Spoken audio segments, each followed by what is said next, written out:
Jake could now see the demon fully. Its body was a mass of steely sinew, its arms roped with muscle. 6 fingers sprouted from the end of its hands, each ending in lethal talons. The thing did not possess a nose. Instead, a large hole, bubbling with green mucus, occupied the middle of its face. Mr. Pinch's tongue flickered between his teeth and across his fat lips. He was hungry. The idea of the witch in Witchfinder is we go back to the 17th century notion of witches. What was familiar to people then was the idea to have a witch in cahoots with a demon.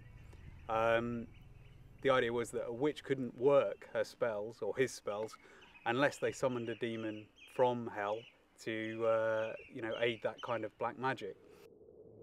A young boy is abducted from his bed by people who he believes to be strangers, and he's taken to a cave in a bay and he's sacrificed, and his blood is used to seal this mystic doorway.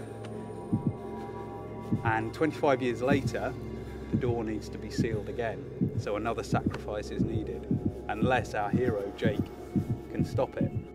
Our central character Jake, who's a 15-year-old schoolboy, and he's obsessed with horror stories. He's read every horror story going. When he's walking home from school one night and he encounters this bizarre skeletal stranger on the road called the Pale Man, and this man starts to ask him bizarre questions about his mother and father and the work they do.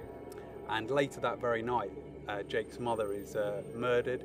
Later on in the book, his father is abducted, and from that moment on, Jake's every move is stalked by witches and demons. And at night he dreams about this mysterious figure called the Witchfinder from the distant past.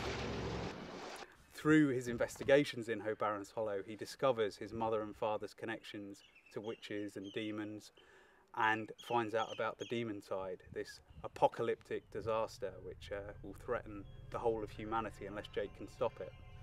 There was a debate whether we should take certain things out because it was a bit too scary, but in the end we just decided to be bold and to stick with it and to make the books as frightening as we possibly could. Yeah, there were moments as I was writing it where you could almost feel an echo of that childhood self in the back of your brain going, yes, this is exactly what I would have wanted to have read.